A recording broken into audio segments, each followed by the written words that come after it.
प्यारे साथियों, यदि आप लोग भी क्लास 12 का यानी कि इंटर का फाइनल एग्जाम 2026 में देने जा रहे हो तो यह वीडियो आपके लिए काफी इंपॉर्टेंट होने वाला है। आपको बता देते हैं, यदि 12th का आप लोग फाइनल एग्जाम प्यारे बच्चों जो है 2026 में दे रहे हो तो आप लोगों के लिए हम लोग जो ना हिंदी का पेपर लेकर के आ चुके हैं। प्यारे बच्चों, हिंदी का हम लोग वायरल पेपर लेकर के आ चुके हैं, यानी कि वीवीआई पेपर क्वेश्चन लेकर के आ चुके हैं। दोनों हो सकता है, वायरल भी कह सकते हो इसको और वीवीआई, क्योंकि यहाँ से आपके एग्जाम में बिल्कुल क्वेश्चन सीधे सीधे पूछा जाएगा। ठीक है, 100% यहाँ से पूछा जाने वाला क्वेश्चन है। ठीक है, तो चलिए स्टार्ट करते हैं बच्चों। आप लोगों से एक रिक्वेस्ट रहेगा, चैनल पे पहली बार आए तो चैनल को सब्सक्राइब करके नोटिफिकेशन कॉल पे प्रेस कर लीजिए। वीडियो को अभी तक लाइक नहीं करो, वीडियो को लाइक करके चैनल को आप लोग सभी दोस्तों में वीडियो को शेयर करिए और आप लोग भी चैनल को सब्सक्राइब कर लीजिए, ताकि नेक्स्ट क्लास का नोटिफिकेशन आपको मिलता रहेगा। इस चैनल पे साइंस का भी क्लास होगा बच्चों, एंड साथ में आर्ट्स वाले बच्चों का भी क्लासेस होगा। टाइमिंग वगैरह की बात करेंगे तो शाम में 7 बजे साइंस का क्लास होगा, रात में 8 बजे आर्ट्स का क्लास होगा, हिंदी इंग्लिश का कैसे भी टाइम में हो जाएगा। ठीक है, तो चलिए और आप लोगों को बता देते हैं, यहाँ पर देखिएगा साइंस आर्ट्स कॉमर्स तीनों सब्जेक्ट के लिए वीडियो रहने वाला है। ठीक है, तो 100 ऑब्जेक्टिव पूछेगा, मात्र आपको 50 ऑब्जेक्टिव बनाना रहेगा। 3 घंटे 15 मिनट का टाइम आपको दिया जाएगा। 100 मार्क्स का एग्जाम होने वाला है। ठीक है, तो आइए स्टार्ट करते हैं बच्चों, है ना। सबसे पहले सेशन ए में जो आपसे पूछेगा 100 ऑब्जेक्टिव पूछेगा, आपको मात्र किन्हीं 50 प्रश्नों का जवाब देना होगा। ठीक है, तो चलिए स्टार्ट करते हैं प्यारे बच्चों। पहला क्वेश्चन आप लोगों से पूछा यहाँ पर गया है, विनोद कुमार शुक्ल की कौन जो ना विनोद कुमार शुक्ल की कौन सा शीर्षक रचना इतावली भाषा में अनुवाद हो चुका है। ठीक है ना, तो बिल्कुल यहाँ पर आप ध्यान रखेंगे, ये हो जाएगा पेड़ पर कमरा, right answer. Option number D को यहाँ पर आप लोग बिल्कुल ही ध्यान रखिए। तो चलिए बच्चों, नेक्स्ट क्वेश्चन को हम लोग देखेंगे। दूसरा नंबर क्वेश्चन है, निम्नलिखित में से किस कवि को जो है ना दयावती मोदी कवि शेखर सम्मान मिला है। ठीक है, कौन सा कवि है जिसे दयावती मोदी शेखर सम्मान से सम्मानित किया गया है, तो ये हो जाएगा अशोक वाजपेयी जी को, ऑप्शन नहीं होगा। चलिए आगे नेक्स्ट क्वेश्चन को याद करिएगा। निम्नलिखित कवि ज्ञानेंद्रपति के पिता का क्या नाम था, तो कवि ज्ञानेंद्रपति जो है इनके पिताजी का क्या नाम था, तो बिल्कुल याद रखिएगा, इनके पिताजी का नाम जो है ना देवेंद्र प्रसाद चौबे था। राइट आंसर बी नंबर याद रखिएगा। आगे हम लोग नेक्स्ट क्वेश्चन को देखेंगे, तो अगला क्वेश्चन है 4 नंबर की, सर्कस का प्रकाश बुलौआ कहां से आता है, तो बिल्कुल आप याद कर लीजिएगा, शहर से आता है। राइट आंसर ऑप्शन ए हो जाएगा। नेक्स्ट क्वेश्चन 5 है, गांव का घर शीर्षक कविता किस कविता संग्रह से ली गई है, तो 5 का ऑप्शन बी हो जाएगा। ये जगह जो ना संशयात्मा जो ना संशयात्मा, ऑप्शन बी नंबर यहाँ पर याद रखिएगा। आगे बात करेंगे छठा का, तो मुक्तिबोध कैसे कवि है, मुक्तिबोध कैसे कवि थे, तो बिल्कुल याद रखिएगा, वो जो है ना सौंदर्यवादी कवि थे। राइट आंसर बी यहाँ पर बिल्कुल करेक्ट होगा। बात करेंगे 7 नंबर का, तो बालकृष्ण भट्ट के अनुसार कितने कानों में पड़ी बात खुल जाती है, तो बिल्कुल बालकृष्ण भट्ट के अनुसार की एक बात कितने व्यक्तियों के बीच में बोली जाएगी तो बात फैल जाएगी बहुत जगह। ठीक है, तो बिल्कुल ये हो जाएगा लगभग 6 लोगों के कान में, तो ऑप्शन डी यहाँ पर राइट हो जाएगा। बात करेंगे 8 नंबर का, तो उसने कहा था शीर्षक कहानी के लेखक का क्या नाम था, तो बिल्कुल आप यहाँ पर 8 का ऑप्शन नंबर याद रखिएगा, ए नंबर यानी कि चंद्रधर शर्मा गुलेरी, ऑप्शन ये बिल्कुल ही करेक्ट होगा। आगे जब बात करेंगे 9 नंबर क्वेश्चन का, तो हम लोगों से यहाँ पर पूछा गया है, उसने कहा था शीर्षक कहानी में किसने अपना जो ना जर्सी उतार कर बोधा सिंह को पहना दिया था, तो बिल्कुल याद कर लीजिएगा, लाना सिंह। ठीक है, ऑप्शन भी हो जाएगा। आगे हम लोग नेक्स्ट क्वेश्चन को देखेंगे, तो अगला क्वेश्चन है 10 नंबर, जयप्रकाश नारायण की पत्नी का क्या नाम है था, तो जयप्रकाश नारायण की पत्नी का जो नाम था बिल्कुल याद रखिएगा, उनकी पत्नी का नाम था प्रभावती देवी। बिल्कुल सी नंबर याद रखेंगे। बच्चों एक चीज आपको और बता देते हैं, जैसा कि आप लोग 2024 में फाइनल एग्जाम देने वाले हो, है ना, तो आपको क्लास करने के साथ साथ इंपॉर्टेंट नोट्स भी पढ़ना है। ठीक है, नोट्स पढ़ोगे ऑब्जेक्टिव सब्जेक्टिव का, जिसमें इंपॉर्टेंट ऑब्जेक्टिव सब्जेक्टिव होगा, इसको पढ़ोगे तभी आप लोग 450 प्लस नंबर या फिर बच्चों आप टॉपर की श्रेणी में जा पाओगे। ठीक है, तो इसके लिए आप लोग क्या करेंगे, हम आपको अपना नंबर दे रहे हैं, व्हाट्सएप नंबर है, साथ में कॉल भी कर सकते हो, जो भी मन हो। तो नंबर है हमारा, यहाँ पर देख लेंगे 696 98 095। ठीक है, नंबर देखिए 696 98 095। इस नंबर पर आपको कॉल करके या मैसेज करके पूछ लेना है नोट्स के बारे में। ठीक है, नोट्स का प्राइस वगैरह की बात कर ले तो साइंस का भी सेम प्राइस है और आर्ट्स का भी सेम प्राइस है, 299 रुपये, यानी कि 300 रुपये प्राइस है।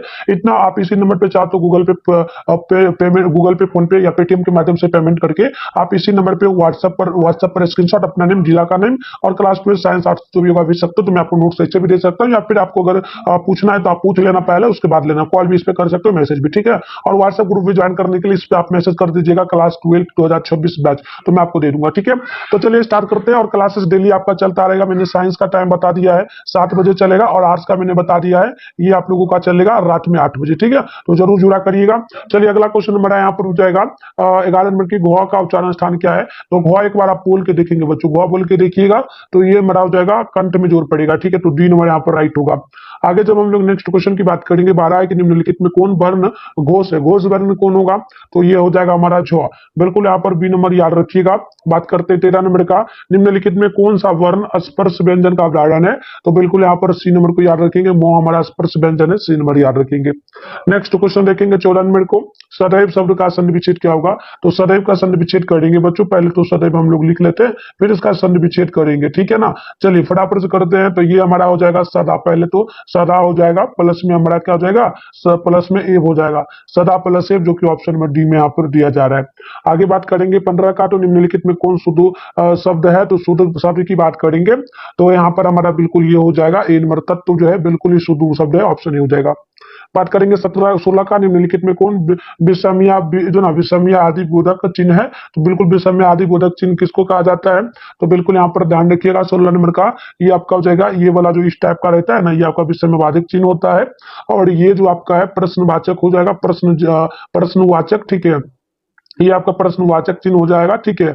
और ये आपका जो है ना योजक चिन्ह कह सकते हो बच्चों, या फिर माइनस भी नॉर्मली आप कह सकते हो योजक, ठीक है।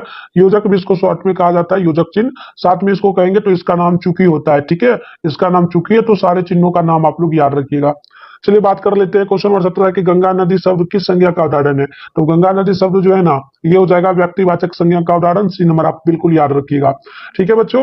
आइए आगे हम लोग बात करते हैं 18 का, मित्र शब्द कौन लिंग है, तो 18 का बी नंबर याद रखेंगे, पुल्लिंग शब्द हो जाएगा हमारा, बी नंबर यहाँ पर राइट होगा। आगे जब हम बात करेंगे क्वेश्चन नंबर 19 का, तो मुखिया शब्द में प्रत्यय क्या है, तो प्रत्यय, अभी पहले हम प्रत्यय और प्रत्यय की बात कर लेते हैं। प्रत्यय क्वेश्चन कम से कम 3 क्वेश्चन आपके एग्जाम में, 3 से 4 क्वेश्चन हर एक साल आता है, ठीक है। तो पहले प्रत्यय सीख लीजिए, मुखिया जो है संधि विच्छेद करना पहले आपको आना चाहिए, तो ये भी सीख लीजिएगा, ठीक है। हम सिखाते रहेंगे डेली क्लासेस में, फिलहाल मुखिया का संधि विच्छेद करते हैं, ठीक है। चलिए तो मुखिया का करेंगे, तो सबसे पहले हमारा एक तो हो जाएगा मुख, ठीक है ना, मुख हो जाएगा। अब मुखिया में हर्षिकर लगा है, तो इसके बदले हम लोग हर्षिकर को शॉर्ट में ई लिखेंगे, और या लगा है तो या, तो इस प्रकार से संधि विच्छेद हो जाएगा। प्रत्यय पूछा है, तो प्रत्यय हमारा यहाँ पर जो लास्ट वाला शब्द होता है वो प्रत्यय होता है, लास्ट वाला शब्द हमारा या है, तो यह हमारा प्रत्यय हो जाएगा, तो सी परफेक्ट होगा। अब कभी भी प्रत्यय पूछेगा तो संधि विच्छेद करके लास्ट वाला शब्द को लिख दीजिएगा, वही हमारा प्रत्यय होगा, ठीक है। आगे उपसर्ग को भी देखेंगे। चलिए अगला है कि निम्नलिखित में कौन तत्सम शब्द है, तो आप भी इस नंबर का 3 नंबर याद रखेंगे, ज्येष्ठ जो है तत्सम शब्द हो जाएगा। देखिए अगला क्वेश्चन नंबर 21 है कि सन 1917 में बीटी रावा में किसकी टूटी जो ना टूटी बोलती थी, तो आप किस्मा का यहाँ पर 3 नंबर याद रखेंगे, एमन साहब की, ठीक है ना, तो 3 नंबर यहाँ पर राइट होगा। आगे बात करेंगे 22 का, तो नंदगढ़ जो ना नंदनगढ़ का स्तूप, नंदनगढ़ का स्तूप कितना फुट ऊंचा है, तो बिल्कुल आप यहाँ पर याद रखेंगे 82 फुट का ऊंचा है, ऑप्शन ही हो जाएगा। आगे देखेंगे 23 को, तो मुन्नी और मानक की माँ का क्या नाम था, मुन्नी और मानक दोनों बहनें थी, तो इनकी माता जी का नाम जो था याद रखिएगा, ये हो जाएगा विष्णु, ठीक है। तो यहाँ पर बी नंबर करेक्ट होगा। और 24 है कि प्रलय की छाया शीर्षक रचना किसके, प्रलय की छाया किसने लिखा है बच्चों, तो आप बिल्कुल यहाँ पर याद रखेंगे, ये लिखा हुआ है जयशंकर प्रसाद जी का, सी नंबर यहाँ पर राइट होगा। आगे जब हम लोग बात करेंगे 25 नंबर का, तो लेखक ओम प्रकाश वाल्मीकि के पिताजी उन्हें प्यार से किस नाम से बुलाते थे, तो बिल्कुल आप 25 का ऑप्शन बी नंबर को याद रखेंगे, मुंशी जी के नाम से बुलाते थे। नेक्स्ट हमारा है 26 दस्तावेज रचना का कच्चा माल, यह कथन किस लेखक का है, ये किसने बोला था, बिल्कुल यहाँ पर 26 का याद रखेंगे, ऑप्शन सी हो जाएगा, मल्यज जी का ये कहना था। आगे बात करेंगे हम लोग 27 का, आयुष्मान शब्द का स्त्रीलिंग रूप क्या होगा, आयुष्मान जो है ना बच्चों, इसका हम लोग कहेंगे आयुष्मती, ठीक है। तो चलिए यहाँ पर देख लीजिएगा 27वां का ऑप्शन हमारा यहाँ पर डी हो जाएगा, आयुष्मती, डी नंबर परफेक्ट होगा। बात करेंगे 28 का, सड़क शब्द का बहुवचन क्या होगा, सड़क का बहुवचन क्या होगा, तो सड़क का सड़कें होगा, ऑप्शन ई नंबर यहाँ पर ध्यान रखेंगे। 29 है कि कारक के कितने भेद होते हैं, तो कारक के टोटल भेदों की बात करेंगे तो 8 भेद है, और राइट आंसर बी हो जाएगा। आगे नेक्स्ट हमारा है 30 की वर्षा के लिए मेघ चाहिए, ठीक है, किस कारक का उदाहरण होगा, तो 30 का ऑप्शन बी नंबर को याद रखेंगे, संप्रदान कारक का, ऑप्शन यहाँ पर राइट हो जाएगा। आगे जब हम बात करेंगे क्वेश्चन नंबर 31 का, मनुष्य के विचारों को पूर्णता से प्रकट करने वाले पद समूह को क्या कहते हैं, तो 31 नंबर का बी नंबर याद रखेंगे, वाक्य कहते हैं, राइट आंसर बी हो जाएगा। नेक्स्ट हमारा 32, रचना की दृष्टि से वाक्य के कितने प्रकार होते हैं, ठीक है ना, तो रचना की दृष्टि से पूछा है वाक्य के कितने प्रकार होते हैं, तो आप बिल्कुल यहाँ पर 32 का सी नंबर ध्यान रखेंगे, 3 प्रकार होगा, सी नंबर राइट हो जाएगा। बात करेंगे 33 का, परिश्रमी छात्र अवश्य सफल होंगे, परिश्रमी जो छात्र है वो अवश्य सफल होंगे, ये किसका उदाहरण हो सकता है, तो बिल्कुल ये जो है ना सरल वाक्य का उदाहरण है, राइट आंसर ऑप्शन नहीं हो जाएगा। आगे हम 34 नंबर को देखेंगे, तो निम्नलिखित में शुद्ध शब्द कौन होगा। तो शुद्ध वाक्य की बात जब करेंगे तो ये हमारा उसके चाचा के लड़की हुई, उसके चाचा के लड़की हुए, तो ऑप्शन यहाँ पर ये हो जाएगा, ये बिल्कुल शुद्ध वाक्य हो जाएगा। तो 34 का ए नंबर ध्यान रखेंगे। आगे बात कर लेते हैं 35 नंबर का। तो ये हमसे पूछा गया आचार शब्द का विलोम क्या होगा प्यारे बच्चों, आचार का विलोम बताना है, ठीक है ना। आचार का हमें विलोम बताना है, तो 35 का डी हो जाएगा अनाचार, राइट आंसर डी यहाँ पर बिल्कुल करेक्ट होगा। 36 कि युग का निर्माण करने वाले को एक शब्द में क्या कहेंगे, ठीक है। तो बिल्कुल हम इसे कहेंगे जो ना युग निर्माता, राइट आंसर ऑप्शन हो जाएगा, ठीक है। आगे देखिएगा, अगला क्वेश्चन हमारा है 37 की गाल बजाना मुहावरे का क्या अर्थ होता है। तो गाल बजाना मुहावरे का अर्थ सिंपल सा कहेंगे डिंग हाँकना, ऑप्शन नंबर बी यहाँ पर राइट होगा। आगे बात करेंगे 38 का महापुरुष शब्द में कौन समास होगा। तो 38 का सी हो जाएगा कर्मधारय समास, राइट आंसर सी होगा। 39 है सूर्य का पर्यायवाची शब्द क्या होगा। सूर्य का पर्यायवाची शब्द क्या होगा। तो सूर्य का पर्यायवाची तो बहुत होगा, लेकिन इसमें से ढूंढा है तो प्रभाकार जो है ये आपका हो जाएगा पर्यायवाची, डी नंबर होगा करेक्ट। 40 है कि समास शब्द का अर्थ क्या होता है। समास का क्या अर्थ होता है। तो बिल्कुल ये होता है संक्षेप, ठीक है, संक्षेप करना, ऑप्शन ये हो जाता है। चलिए 41 है मलिक मोहम्मद जायसी के गुरु का क्या नाम था। मलिक मोहम्मद जायसी के गुरु जी का क्या नाम था। तो बिल्कुल 41 का ये नंबर याद रखेंगे, शेख मोहिद्दी, ठीक है, ऑप्शन ये हो जाएगा। बात करेंगे 42 का सूरदास का जन्म स्थान कहाँ है बच्चों। तो 42 का ऑप्शन बी हो जाएगा, यानी कि सी जो कि दिल्ली में पड़ता है, ऑप्शन नंबर बी होगा। आगे हम लोग नेक्स्ट क्वेश्चन की बात करेंगे। तो 43वां नंबर क्वेश्चन पूछा जा रहा है हम लोगों से, राजस्थानी, मैथिली, खड़ी बोली आदि साहित्यिक भाषाओं का निर्माण, साहित्यिक भाषाओं का विकास किस काल में हुआ। तो आप 43 का ऑप्शन यहाँ पर सी नंबर को याद रखेंगे, मध्यकाल में, राइट आंसर सी होगा। बात करते हैं 44 का, तुलसीदास ने शिक्षा कहाँ से प्राप्त किया था। तो याद रखिएगा उन्होंने काशी में रहकर शिक्षा को प्राप्त किया था, तो यहाँ पर डी होगा। नेक्स्ट है 45 रामलला जो ना नाचू शीर्षक और रामलला, ठीक है, रामलला शीर्षक किसकी रचना है प्यारे बच्चों। तो आप यहाँ पर नोट कर लेंगे, ठीक है। तो 45 का ये हो जाएगा तुलसी, क्या हो जाएगा यहाँ पर बिल्कुल तुलसीदास की, ऑप्शन ये बिल्कुल परफेक्ट। तो चलिए नेक्स्ट क्वेश्चन हम लोग देखेंगे 46वां नंबर को, ठीक है ना। पूछा कवि नवादास के जो ना ज्ञानार्जन कैसे किया। तो आप यहाँ पर नोट कर लेंगे 46 नंबर का, याद कर लीजिएगा, ठीक है ना। जो भी बता रहे हैं याद बस करते जाइएगा। तो चलिए यहाँ पर से 46वां का ऑप्शन भी हो जाएगा, सत्संग द्वारा, राइट आंसर भी होगा। आगे बात करते हैं 6 पंक्तियों के योग पद को क्या कहते हैं। तो 47 का सी हो जाएगा, छप्पा कहते हैं, सी नंबर को ध्यान रखेंगे। नेक्स्ट आपका 48 नंबर आरूढ़ दशा है जगत जगत पे मुख देखी नाही भानी, यह पंक्ति किस कविता की है बच्चों। तो 48 का ये हो जाएगा छप्पा यानी कबीर का, ए नंबर करेक्ट होगा।